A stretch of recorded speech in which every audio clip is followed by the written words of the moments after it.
اور ہمیں نہیں آتا، ہمیں دین نہیں آتا.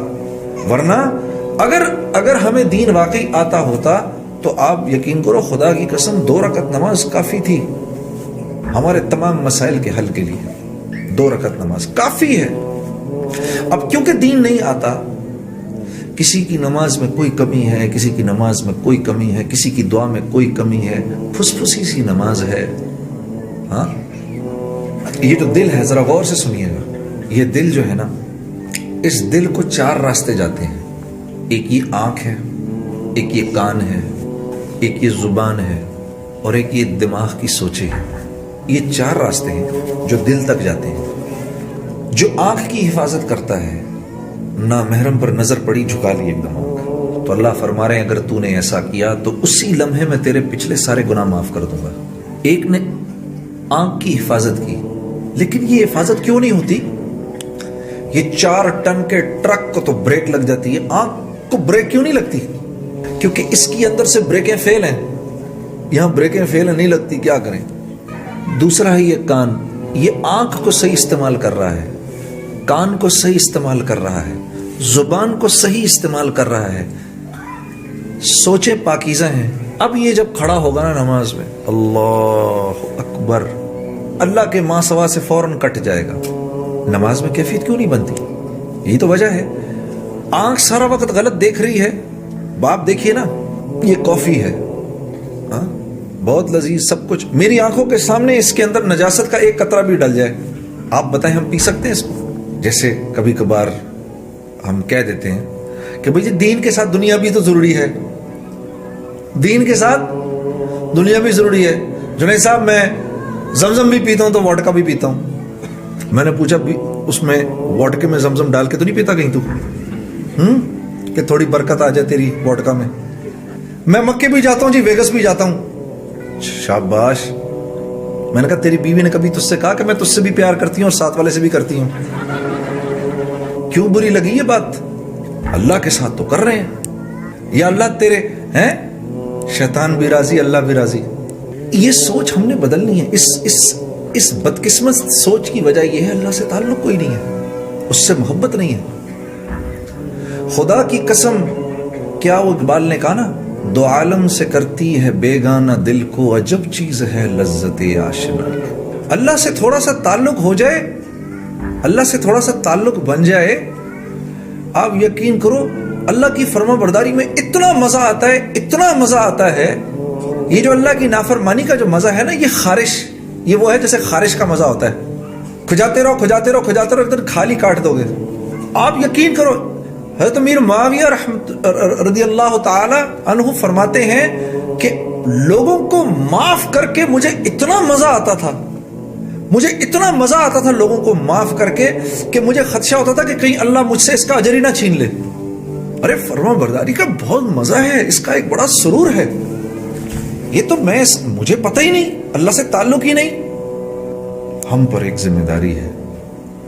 میں اور آپ مسلمان ہیں، چاہے یہاں رہیں، چاہے کراچی رہیں، چاہے لاہور رہیں، چاہے دہلی رہیں، چاہے کہیں بھی رہیں، کامیابی چاہیے تو دین پر چلنا پڑے گا، دین سیکھنا پڑے گا.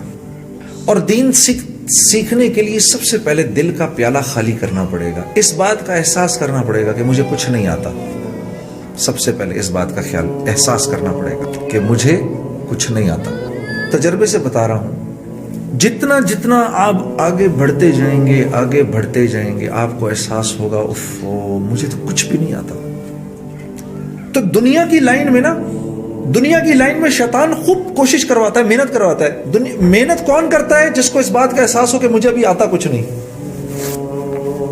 اور جو اطمینان سے بیٹھ جاتا ہے وہ بیٹھ جاتا ہے. مجھے تو ابھی میں نماز پڑھتا ہوں جی، اور آپ کیا چاہتے ہیں مجھ سے؟ نہیں. اگر تم قرآن پڑھے ہوئے ہوتے، قرآن سمجھے ہوئے ہوتے، تو تمہیں اس بات کا احساس ہوتا کہ اللہ یہ نہیں چاہتا کہ آپ صرف 5 وقت کی نماز پڑھیں. اللہ چاہتا ہے آپ محنت کر کے انعام یافتہ لوگوں میں شامل ہوں. اللہ آپ سے کہہ رہا ہے صراط الذین انعمت علیہم، اے اللہ تو مجھے ان لوگوں کے راستے پہ لگا جو انعام یافتہ تھے. انعام یافتہ 4 لوگ تھے، انبیاء، صدیقین، شہداء اور صالحین. یہ 4 لوگ ہیں. اللہ فرما رہے ہیں مجھ سے ان کا راستہ مانگو تاکہ کہیں سیٹسفائی ہو کے نہ بیٹھ جاؤ کہ میں تو نماز پڑھ رہا ہوں، مسجد کے لیے میں دے رہا ہوں پیسے. آپ یقین کریے سب سے زیادہ یہ مسجد بنانا، بن جانا بہت بڑی بات ہے، اور اس کے لیے محنت کرنا بہت بڑی بات ہے، لیکن سب سے زیادہ جو شیطان مطمئن کرتا ہے نا، ان لوگوں کو کرتا ہے جو مسجد کے لیے چندہ اکٹھا کر رہے ہوتے ہیں. یہ میں آپ کو تجربے سے بتا رہا ہوں، میں تو بہت بڑا کام کر رہا ہوں. نہیں، سیٹسفائی نہیں ہو سکتے آپ.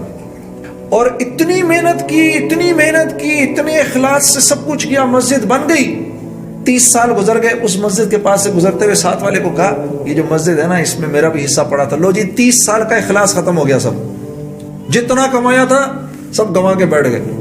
تو دین سیکھنا ہے، ہم نے دین سیکھنا ہے میرے دوستوں. میں گانے کی لائن کی بات بتاتا ہوں. ایک دفعہ مجھے یاد ہے، مجھے گانے کی فیلڈ میں 10-11 سال ہو گئے، 12 سال ہو گئے. تو ایک دن میں جہاز میں بیٹھا ہوا تھا، تو مجھے احساس نہیں ہوا، میری ساتھ والی سیٹ پہ غلام علی صاحب بیٹھے ہوئے تھے. بہت بڑے گائک ہیں. تو بڑی خوشی ان سے مل کے. میں نے کہا خان صاحب کوئی مشورہ تو دیجئے گانے کی لائن سے. کہنے لگے میرے بھائی گا نا، یہ میرا مشورہ ہے تجھے، گا نا. ان کی اسی سوچ نے تو ان کو اتنا بڑا بنا دیا. ساری رات تو گانا سنوں گا، لیکن رات کو 3 بجے 3:30 بجے جب ساری دنیا سو گئی ہو، اس وقت اپنے نرم گداز بستر کو، اپنی پیاری بیوی کو چھوڑ کر اٹھنا اور جانماز بچھا کر وضو کر کے آ کے کھڑے ہونے کا مزہ اور سرور مسلمان کو نہیں پتا. ہاں، اس کا کتنا مزہ ہے، ہم اس سے ناواقف ہیں. تو پھر کیوں روتے ہو جب زندگی میں سکون نہیں ملتا؟ سکون، چین، اطمینان کس کے ہاتھ میں ہے؟ کس کے ہاتھ میں ہے؟ اللہ کے ہاتھ میں ہے. ایک نوجوان مجھ سے پوچھنے لگا، جنید بھائی یہ ذرا غور سے سنیے گا اس بات کو. اس نوجوان کے اس سوال نے مجھے سوچنے پہ مجبور کر دیا. اس نے کہا یہ آپ اتنے جو سفر کرتے ہیں روزانہ، ہر روز ایک نئے بستر پہ سو رہے ہیں، آپ کو نیند آ جاتی ہے؟ میں جھٹکے سے، مجھے ایسے جھٹکا لگا اس کی بات سن کے. میں نے کہا میرے پیارے، نیند کا تعلق نرم بستر سے نہیں ہے. نیند کا تعلق نرم بستر سے نہیں ہے، نیند کا تعلق تو قلب کے سکون، چین اور اطمینان سے ہے. یہ نرم بستر ایک پرسکون نیند کی شکل ہے، لیکن یہ پرسکون نیند دے نہیں سکتا. یہ بڑا گھر، خوبصورت سا محل نما گھر، یہ ایک کامیاب زندگی کی شکل ہے، لیکن کامیاب زندگی سے اس کا کوئی تعلق نہیں ہے. یہ بڑی سی گاڑی ایک کامیاب زندگی کی شکل ہے، لیکن کامیابی سے اس کا کوئی تعلق نہیں ہے. یہ مال ایک کامیاب زندگی کی شکل ہے، صرف کامیابی سے اس کا کوئی تعلق نہیں ہے. محنت سے مال نہیں ملتا، مال سے چیزیں نہیں آتی، چیزوں میں راحت نہیں ہے، راحت اللہ کے امر میں ہے.